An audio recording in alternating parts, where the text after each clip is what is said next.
3 निम्नलिखित फलनों के सातत्य की जांच कीजिए। तो हमें इसमें जांच करना है कि यहाँ पर ये फलन संतत है या फिर नहीं। तो पहले हम इसके सातत्य की जांच करेंगे। तो हम लिखेंगे दिया है f(x) बराबर x ऋण 5, लेकिन इसके सातत्य की जांच के लिए हमें इसमें कोई मान नहीं दिया गया है। तो उसके लिए हम इसके प्रांत की सहायता लेंगे। तो हम लिखेंगे, हम जानते हैं कि f(x) बराबर x ऋण 5 का प्रांत r होता है और यहाँ पर r है वास्तविक संख्या। तो हम मानेंगे कि यहाँ पर c r का अवयव है, मतलब हम x बराबर c पर f(x) के सातत्य की जांच करेंगे। तो पहले हम लेफ्ट हैंड लिमिट ज्ञात करेंगे। तो यहाँ पर आ जाएगा limit x tends to c minus f(x), फिर यहाँ से बराबर limit x tends to c minus, हम इसका मान रखेंगे जो ये, तो यहाँ पर आ जाएगा x ऋण 5 बराबर, हम इसमें लिमिट रखेंगे जो है c ऋण 5।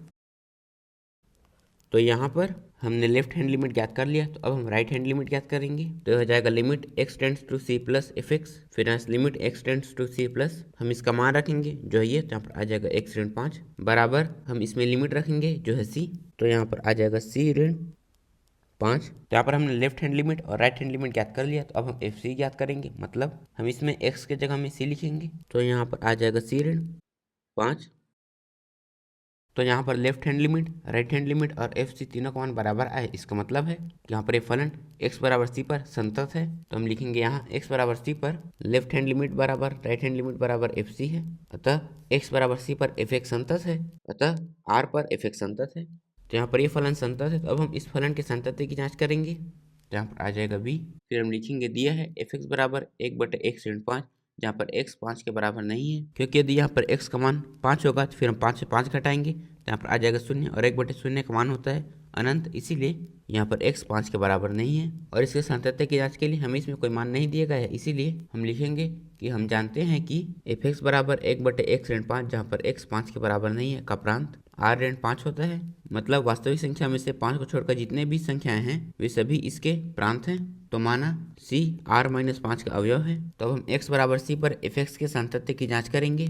तो पहले हम लेफ्ट हैंड लिमिट ज्ञात करेंगे। तो यहाँ पर आ जाएगा limit x tends to c minus f(x) बराबर limit x tends to c minus, हम इसका मान रखेंगे जो है ये, तो यहाँ पर आ जाएगा 1/x ऋण 5 बराबर, हम इसमें लिमिट रखेंगे जो है c, तो यहाँ पर आ जाएगा 1/c ऋण 5। तो यहाँ पर हमने लेफ्ट हैंड लिमिट ज्ञात कर लिया। तो अब हम राइट हैंड लिमिट ज्ञात करेंगे। तो यहाँ पर आ जाएगा limit x tends to c plus f(x) बराबर limit x tends to c plus, हम इसका मान रखेंगे जो है ये, तो यहाँ पर आ जाएगा 1/x ऋण 5 बराबर, हम इसमें लिमिट रखेंगे जो है c, तो यहाँ पर आ जाएगा 1/c ऋण 5, फिर हम FC ज्ञात करेंगे, मतलब हम इसमें x की जगह में c लिखेंगे।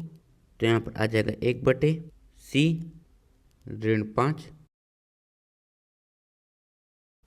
तो यहाँ पर इसका मान और इसका मान तीनों का मान बराबर आया है, तो इसका मतलब है कि यहाँ पर फलन f(x) संतत है। तो हम लिखेंगे यहाँ x बराबर c पर लेफ्ट हैंड लिमिट बराबर राइट हैंड लिमिट बराबर FC है, अतः x बराबर c पर f(x) संतत है, अतः r-5 पर f(x) संतत है। तो यहाँ पर हमने b हल कर लिया। तो अब हम c हल करेंगे, और यहाँ पर c है ये, तो यहाँ पर हम लिखेंगे दिया है f(x) बराबर x² ऋण 25/x धन 5, जहाँ पर x ऋण 5 के बराबर नहीं है, क्योंकि अगर हम x की जगह में ऋण 5 रखेंगे तो इससे ये कट जाएगा, तो यहाँ पर आ जाएगा 0, और यदि किसी के भी हर में 0 रहता है तो उसका मान हो जाता है अनंत, इसलिए यहाँ पर x ऋण 5 के बराबर नहीं है। फिर लिखेंगे हम जानते हैं कि f(x) बराबर x² ऋण 25/x धन 5, जहाँ पर x ऋण 5 के बराबर नहीं है, का प्रांत r ऋण 5 होता है। तो माना c r ऋण 5 का अवयव है।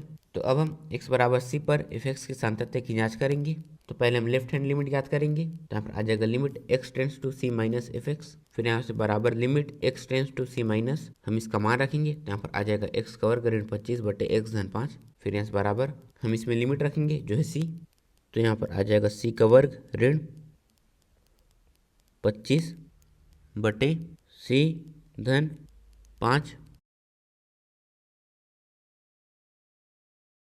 फिर हम राइट हैंड लिमिट ज्ञात करेंगे। तो यहाँ पर आ जाएगा limit x tends to c plus f(x), फिर यहाँ से बराबर limit x tends to c plus, हम इसका मान रखेंगे। तो यहाँ पर आ जाएगा x² ऋण 25/x धन 5, फिर यहाँ से बराबर हम इसमें लिमिट रखेंगे जो है c, तो यहाँ पर आ जाएगा c² ऋण 25/c धन 5, फिर हम FC ज्ञात करेंगे, मतलब हम इसमें x के जगह में c लिखेंगे। तो यहाँ पर आ जाएगा c² ऋण 25/c धन 5।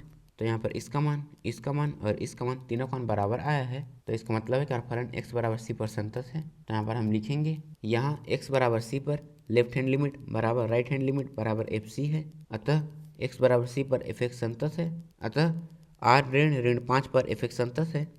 तो यहाँ पर हमने c हल कर लिया, तो अब हम d हल करेंगे, और यहाँ पर d है ये, तो यहाँ पर हम लिखेंगे दिया है एफ एक्स बराबर मॉड x ऋण 5। तो यहाँ पर x ऋण 5 मॉड के अंदर है, और मॉड किसी भी ऋणात्मक फलन को धनात्मक बना देता है। तो इसका मतलब है कि यहाँ पर x ऋण 5 धनात्मक भी हो सकता है और ऋणात्मक भी हो सकता है। तो इसका मतलब है कि यहाँ पर एफ एक्स के दो मान हो सकते हैं, पहला कि यहाँ पर इसका मान ऋणात्मक हो सकता है और दूसरा इसका मान धनात्मक हो सकता है। यहाँ पर इसका मान ऋणात्मक कब होगा? जब हम x के जगह में 5 से छोटा मान रखेंगे तो यहाँ पर इसका मान ऋणात्मक होगा, और अगर हम इसमें x के जगह में 5 से बड़ा उसके बराबर मान रखेंगे तो यहाँ पर इसका मान धनात्मक होगा। तो यहाँ पर इसमें x 5 से छोटा है और इसमें x 5 से बड़ा उसके बराबर है। तो अब हम x बराबर 5 पर एफ एक्स के सातत्य की जांच करेंगे। तो पहले हम लेफ्ट हैंड लिमिट ज्ञात करेंगे, तो यहाँ पर आ जाएगा limit x tends to 5 minus f x, फिर यहाँ बराबर limit x tends to 5 minus, हम यहाँ पर इसका मान रखेंगे, और यहाँ पर x टेंड्स टू 5 माइनस है मतलब जब x का मान 5 से छोटा होगा तब फलन का मान क्या होगा उसे हम यहाँ पर रखेंगे। तो जब x का मान 5 से छोटा होगा तो यहाँ पर हमारा फलन होगा ऋण x ऋण 5, तो हम इसके जगह में इसे लिखेंगे। तो यहाँ पर आ जाएगा ऋण x ऋण 5, फिर यहाँ से बराबर, फिर हम इसमें लिमिट रखेंगे जो है 5।